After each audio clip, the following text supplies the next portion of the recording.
नमस्कार बच्चों। आज हम लिखित शिक्षण सामग्री के बारे में पढ़ेंगे।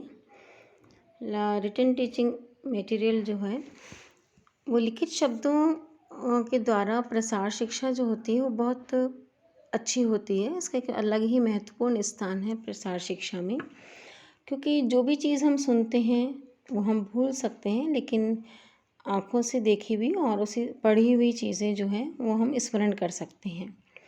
इसी कारण जब भी कोई हम चीज़ पढ़ते हैं उसके कंपैरिजन में एक इलेक्ट्रॉनिक जो मीडिया है उसके द्वारा ग्रहण की गई चीज़ हमें कम याद रहती है, पढ़ी हुई चीज़ हम ज़्यादा याद रखते हैं। हालांकि आज के समय में टेलीविज़न, कंप्यूटर, इंटरनेट, लैपटॉप इन सब से शिक्षा दी जा रही है, लेकिन बुक्स का अपना एक अलग ही महत्व होता है। छपित सामग्री की भूमिका अपनी एक अलग ही है, जिसकी कीमत जिसकी महत्वता जो है वो कभी भी कम नहीं होगी। लिखित शिक्षण सामग्री के अंदर अखबार, पुस्तकें, पत्र पत्रिकाएँ, लीफलेट, पैम्फलेट, फोल्डर्स, बुलेटिन, किताबें, परिपत्र, दीवार अखबार, ये शिक्षण सामग्रियाँ आती हैं, जिनके माध्यम से हम किसी भी प्रकार की छोटी से छोटी या डिटेल इन्फॉर्मेशन हम लोगों को दे सकते हैं। लिखित शिक्षण सामग्री का जो है वो बहुत अधिक महत्व है, जिनको हम पॉइंट्स के अंदर अगर हम करें तो पहला जो महत्व है वो है स्थायी महत्व। लिखित सामग्री स्थायी महत्व रखती है, क्योंकि जब भी हम चाहें लिखित सामग्री को उठा करके हम पढ़ सकते हैं। एक बार पढ़ सकते हैं, 2 बार पढ़ सकते हैं, और जो भी चीज़ हम लिखी हुई पढ़ते हैं उसको हम लंबे समय तक हम याद रख सकते हैं। उसके बाद विस्तृत एवं जटिल सूचनाओं के लिए भी लिखित सामग्री बहुत अधिक उपयोगी होती है, कि इनके द्वारा विस्तृत सूचनाएं दी जा सकती हैं। जटिल से जटिल, चाहे वह फिज़िक्स का हो, भौतिकी हो, गणित हो, सिद्धांत हो कोई, उन सब के बारे में अध्ययन कराया जा सकता है। और लिखित सामग्री को हम बार बार उपयोग कर सकते हैं, कि जब भी हमारी पढ़ने की इच्छा हो या हमें उस किताब को दोबारा पढ़ने की इच्छा हो तो हम उसको उठा करके पढ़ सकते हैं। लिखित सामग्री की विश्वसनीयता बहुत अधिक रहती है, क्योंकि ये एक छपित सामग्री है जो लंबे समय तक संसार में या सभी जगह जो है व्याप्त रहती है, तो इसकी विश्वसनीयता अधिक रहती है। इसमें एक अलग ही शक्ति होती है, क्योंकि हम कहते हैं कि शब्दों में शक्ति है, तो वो चीज़ इसमें आती है। और लिखित सामग्री जो है वो लोगों के व्यवहार में परिवर्तन लेकर के आती है। लिखित सामग्री को कहीं पर भी भेजा जा सकता है। छपित सामग्री को दूर दूर के गांव, महानगरों, कहीं पर भी भेजा जा सकता है पोस्ट के द्वारा। लिखित सामग्री के लिए प्रत्यक्ष संपर्क करने की आवश्यकता नहीं होती। इसका प्रभाव बहुत अच्छा पड़ता है। किसी भी व्यक्ति को जानने की आवश्यकता नहीं है। केवल ज़रूरी नहीं है कि हम उनको संबंध अच्छे हों, ज़रूरी नहीं है कि हम उनके प्रत्यक्ष संपर्क में हों। उसके बिना भी लिखित सामग्री का प्रभाव बहुत अच्छा पड़ता है, और लोगों का ये ध्यान आकर्षण करता है, रुचि विकसित करता है, उनके व्यवहार में परिवर्तन लेकर के आ सकता है। तो लिखित सामग्री का महत्व बहुत अधिक है, जिसकी कोई होड़ नहीं की जा सकती है। अब बात आती है कि लिखित सामग्री जब हम लिखते हैं तब हमें कौन सी बातें ध्यान में रखनी चाहिए। तो हमें पहली बात तो यह ध्यान में रखना चाहिए कि हम क्यों लिख रहे हैं, कि एक लेखक किसी भी चीज़ को क्यों लिख रहा है ये सोच लेना चाहिए। उसके बाद ही लिखना शुरू करना चाहिए।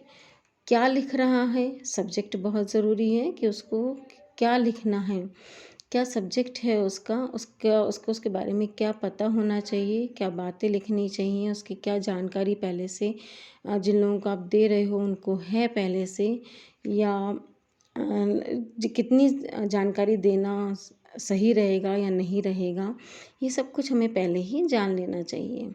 फिर पाठक कौन है यह भी जानना बहुत ज़रूरी है, कि आपके ऊपर जो आप लिखित सामग्री लिख रहे हो वो उसके लिए पाठक कौन है, उन्हीं के अनुरूप लिखा जाता है। कि आप गृहिणी के लिए लिख रहे हो, कृषक के लिए लिख रहे हो, या किसी लिटरेट पर्सन जो कि बहुत अधिक नॉलेज रख रहे हैं उनके लिए लिख रहे हो, किस क्या सब्जेक्ट है आपका, उनके लिए आप क्या लिखने जा रहे हो, इन सब की बात हमें पहले से ही विचार कर लेनी चाहिए, उसके अनुरूप ही हमें लिखना चाहिए। फिर हम कहाँ लिख रहे हैं, किसी किताब में लिख रहे हैं, किसी अखबार में लिख रहे हैं, लीफलेट के लिए लिख रहे हैं, बुलेटिन के लिए लिख रहे हैं, तो हम कहाँ लिख रहे हैं, उसके बाद कब लिख रहे हैं, क्या ओकेज़न क्या है कि हम क्यों लिखने जा रहे हैं, इसको कैसे लिखा जाए, क्या भाषा होनी चाहिए, समझने योग्य भाषा होनी चाहिए, कितना विषय हमें उसमें कवर करना है, इन सब के बारे में हमें पहले से ही जान लेना चाहिए। उसके पश्चात ही हमें लिखना प्रारंभ करना चाहिए। लिखित सामग्री जो है उसमें सबसे पहले आता है समाचार। समाचार हिंदी इंग्लिश में हम इसको न्यूज़ कहते हैं। न्यूज़ का अर्थ है चारों शब्दों से बना है, एन से नॉर्थ, ईस्ट से ईस्ट, डब्ल्यू से वेस्ट और एस से साउथ। तो इसका मतलब, इसकी जो परिभाषा है वो हम इसके अनुसार यह दे सकते हैं कि नॉर्थ, ईस्ट, साउथ और वेस्ट अर्थात चारों दिशाओं से जो हमें खबर लेकर के आएगा, जो हमारी समाचार होंगे वो हम इसमें छापेंगे तो उसको हम समाचार कहेंगे। तो समाचार की परिभाषा हम दे सकते हैं कि कोई भी नवीन तथ्य, विचार, सूचना, कार्य स्थिति या विकास जो कि एक विशाल जन समूह के अंदर और इन्फॉर्मेशन के लिए दिया जा रहा है या रुचि जागृत करने के लिए दिया जा रहा है, उसको हम समाचार कह सकते हैं। तो समाचार के अंदर किसी भी कार्य की रिपोर्ट समसामयिक हो और अनगिनत सूचनाएं हों, विश्वसनीय ढंग से संकलित की गई हों, अधिक से अधिक लोगों तक वह पहुंच सके, उसको ही हम समाचार कहते हैं। तो समाचार का एक बहुत अधिक महत्व है, लेकिन महत्वता उसकी तभी बनी रह सकती है जबकि समाचार जो है वो समय से प्रकाशित हुआ हो। समय के पश्चात प्रकाशित होने का उसका कोई अर्थ नहीं रहता है। लोगों के द्वारा रुचिपूर्वक उसको पढ़ा जाए, असाधारण हो, पाठकों के लिए नया हो, महत्वपूर्ण हो और जो भी घटना हम बताने जा रहे हैं वो पाठक की रुचि के अनुरूप हो। और यह बहुत ज़रूरी है एक समाचार के लिए। तो समाचार लिखना कैसा चाहिए कि हम पहले महत्वपूर्ण तथ्य को लिखते हैं, उसकी हेडिंग देते हैं, उसके पश्चात एक उसका क्या सार निकला है वो सबसे पहले हम एक पैराग्राफ में देते हैं, उसके बाद उसको विस्तार करते हैं, फिर जो कम महत्वपूर्ण तथ्य है उसको हम सबसे बाद में लिखते हैं। इसके अंदर दिनांक होनी चाहिए, स्थान होना चाहिए, किनके द्वारा किया गया है वह होना चाहिए। तो इस प्रकार समाचार लिखा जाता है। उसके पश्चात जो आता है कि ये तो हो गए जो हम डेली में हम न्यूज़पेपर देखते हैं। कृषि के अंदर एक दीवार अखबार भी छापा जाता है जो कि भारतीय कृषि अनुसंधान परिषद, कृषि विज्ञान केंद्र, भारत सरकार, इनके द्वारा एक दीवार अखबार भी निकाला जाता है जो कि दीवार पर चिपकाया जाता है। पोस्टर के रूप में भी हो सकता है और न्यूज़ के रूप में भी हो सकता है। और कम ही इसमें जिस दीवार पे हम चिपका रहे हैं वहाँ से संबंधित लोगों तक ही इसकी न्यूज़ सीमित रहती है। तो किसी भी कृषि, पशुपालन, गृह उपयोगी, गृह विज्ञानियों, इनके द्वारा संबंधित जो जानकारी दी जाती है कृषकों को है, गृहिणियों को है, गांव के लोगों को है, वो दीवार अखबार के द्वारा दी जा सकती है। तो उसके अंदर चित्र भी हो सकता है, पोस्टर के माध्यम से भी हम बता सकते हैं, तो उसे हम दीवार अखबार कहते हैं। इसके अलावा होते हैं लीफलेट, पैम्फलेट और बुकलेट, बुलेटिन, ये सब भी लिखित सामग्री के अंतर्गत आते हैं। लीफलेट जो है एक अच्छा शिक्षण का माध्यम है। इसके अंदर नवीन सूचनाएं बहुत शॉर्ट में दी जा सकती हैं, नई इनोवेशन के बारे में बहुत शॉर्ट में बताया जा सकता है, सिर्फ एक इन्फॉर्मेशन के रूप में। या फिर लीफलेट जो है वो किसी एक पेज का ही रहता है जिसमें हम आगे पीछे जो है वो छपित हो छापा जा सकता है, दोनों तरफ लिखा ले जा सकता है, केवल एक ही पेज का रहता है। जैसे आप कई बार देखते होंगे कि इलेक्शन से संबंधित कैंपेन है या किसी मैकडॉनल्ड्स या पिज़्ज़ा का एडवर्टाइजमेंट करना है, कोई बहुत छोटी सी इंफॉर्मेशन देनी है, इलेक्शन से कैंपेन से संबंधित देना है, कोई चीज़ प्रमोट करनी है, अपना बिजनेस उससे संबंधित सूचना देनी है, किसी भी एक विषय से संबंधित केवल मात्र सूचना देने के लिए लीफलेट का उपयोग किया जाता है, जो केवल एक पेज का होता है और इसके दोनों तरफ चीज़ें हम छाप सकते हैं। उसके बाद आता है पैम्फलेट।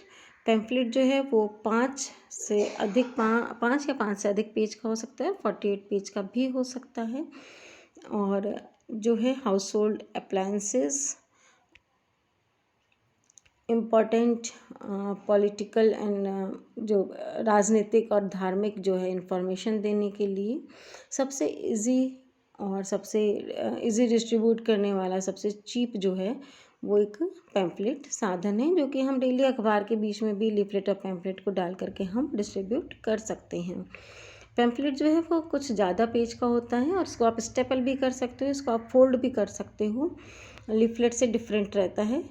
लीफलेट केवल बहुत छोटी सी इन्फॉर्मेशन देता है, जबकि हम पैम्फलेट के अंदर बहुत डिटेल इन्फॉर्मेशन दे सकते हैं किसी भी एक चीज़ के बारे में। जैसे पैम्फलेट हम गृहिणियों के लिए बना सकते हैं कि टमाटर का सूप कैसे बनाया जाए, या फल सब्जी को संरक्षित कैसे किया जाए, तो या डिफरेंट प्रकार के अचार किस तरह से बनाए जाते हैं, इनके ऊपर हम पैम्फलेट बना सकते हैं। तो लीफलेट और पैम्फलेट में यही अंतर है कि लीफलेट जो होता है वो सिंगल पेज का होता है, पैम्फलेट 5 से 48 पेज का हो सकता है। लीफलेट के द्वारा केवल हम एक सूचना देते हैं, हम केवल एक एडवर्टाइजमेंट करते हैं, जबकि पैम्फलेट के द्वारा डिटेल सब्जेक्ट इन्फॉर्मेशन विस्तार पूर्वक दी जा सकती है। लीफलेट के द्वारा जो हम प्रमोशन करते हैं या बिज़नेस का प्रमोशन करते हैं, या कोई चीज़ हमें लोगों को बतानी है कि यहाँ पर पापड़ बड़ी वगैरह हम बेच रहे हैं, या यहाँ पर हमने पार्लर खोला है या हमने बुटीक खोला है, उसके बारे में एक लीफलेट के द्वारा इन्फॉर्मेशन दी जा सकती है। जबकि पैम्फलेट जो है किसी भी एक चीज़ के बारे में डिटेल इन्फॉर्मेशन देता है और इन्फॉर्मेशन का पूरा इसके अंदर मटेरियल चित्र के साथ रहता है। इस लीफलेट में भी चित्र रहते हैं, लेकिन जैसे शॉप का चित्र है, बुटीक के बारे में दे रहे हैं तो शॉप का दे दिया है, और बुटीक के कुछ आइटम्स हमने उसके अंदर लगा दिए हैं, उसके खुलने और उसका स्थान कहाँ पर है, इसका फ़ोन नंबर क्या है, क्या सेल चल रही है, इनके बारे में हम इनके बारे में हम इंफॉर्मेशन लीफलेट के द्वारा दे सकते हैं। लीफलेट को बाइंड करने की आवश्यकता नहीं है, जबकि पैम्फलेट जो है वो कुछ बाउंडेड होता है, या तो स्टेपल होगा या फोल्डेड होगा। तो अगर फोल्डेड है तो हम उसको फोल्डर भी हम कह सकते हैं। उसके बाद आता है बुकलेट। फोल्डर और बुकलेट में यही अंतर होता है कि फोल्डर तो एक ही लंबे पेज के ऊपर डिवीज़न करके लिखा हुआ मटेरियल है, जिसको हम फोल्ड करके दे सकते हैं, जो पैम्फलेट के अंदर भी आ सकता है। बुकलेट पूरा एक बाइंडेड और स्टेपल्ड डिटेल इन्फॉर्मेशन किसी भी चीज़ के बारे में हो सकता है। जैसे पैम्फलेट फोल्डर या बुकलेट जो है, जैसे आपके पे कोई भी फ्रिज आता है घर में नया, या वॉशिंग मशीन आती है, तो उसके बारे में जो कैसे यूज़ करना है, किस मटेरियल का बना हुआ है, क्या क्या सावधानियां रखनी हैं, किस तरह से आप इसके अंदर इसके द्वारा काम कर सकते हो, इन सब के बारे में जो चीज़ें लिखी होती हैं वो पैम्फलेट और फोल्डर के द्वारा बताई जाती हैं। इसके अलावा कुछ बुलेटिन्स होते हैं। बुलेटिन में 24 से 48 या इससे भी अधिक पृष्ठ हो सकती हैं। इसमें भी विस्तृत जानकारी छापी जा सकती है। बुलेटिन को हम बुलेटिन बोर्ड पर भी हम लगा सकते हैं। लीफलेट, पैम्फलेट, बुलेटिन तैयार करते समय हम कुछ ध्यान देनी चाहिए कुछ बातें, जैसे विषय वस्तु की उपयोगिता, समसामयिकता तथा लोकप्रियता को ध्यान में रखना चाहिए। वाक्य छोटे हों, भाषा सरल हो, स्थानीय भाषा में चाहे इन्हें लिख सकते हो आप। इन्हें आकर्षक बनाया जाना चाहिए, कलरफुल होने चाहिए, चित्रों का इनमें समावेश होना चाहिए, चित्र बहुत ज़रूरी हैं। कम वाक्य का प्रयोग करना चाहिए, तर्कसंगत बात ही केवल इसमें हमें बतानी चाहिए, और लिखित सामग्री जितनी कम, छोटी, सरल होगी उतनी ही रुचिकर बनेगी, उतनी ही रोचक बनेगी, उतने ही लोग उसको पढ़ेंगे। इसके अलावा एक होता है सर्कुलर लेटर। प्रसार तथा संचार एक सस्ता प्रभावशाली साधन सर्कुलर लेटर या परिपत्र भी है। अल्प समय में नवीन सूचनाओं, तथ्यों, विचारों की जानकारी जो है वो अधिक से अधिक लोगों तक इसके द्वारा पहुंचाई जा सकती है। ये एक पत्र होता है जिसमें सूचनाएं छपी हुई और लिखी हुई रहती हैं और इनको हम सर्कुलेट करते हैं। तो सर्कुलर लेटर बनाने के लिए वाक्य छोटा हो, स्पष्ट हो, सभी सूचनाएं उसमें संकलित हों, क्रम से बिल्कुल तरीके से उसके अंदर जो है सूचना संकलित होनी चाहिए। उसकी भाषा बहुत सरल होनी चाहिए कि कम पढ़ा लिखा व्यक्ति भी उसको आसानी से समझ सके, उद्देश्यपूर्ण हो और एक प्रभावशाली तरीके से उसको तैयार किया गया हो। तो प्रसार कार्यकर्ता जो है वो स्वयं अपने हाथ से सुंदर परिपत्र भी बना करके ग्रामीणों को लिख करके पहुंचा सकता है। परिपत्र सप्ताह में 1 बार या महीने में 2 बार अवश्य ग्रामीणों को भेजा जाना चाहिए, जिससे कि कांटेक्ट एक प्रसार कार्यकर्ता से बना रहता है। ये थी लिखित शिक्षण सामग्री और कल हम पढ़ेंगे श्रव्य शिक्षण सामग्री। धन्यवाद।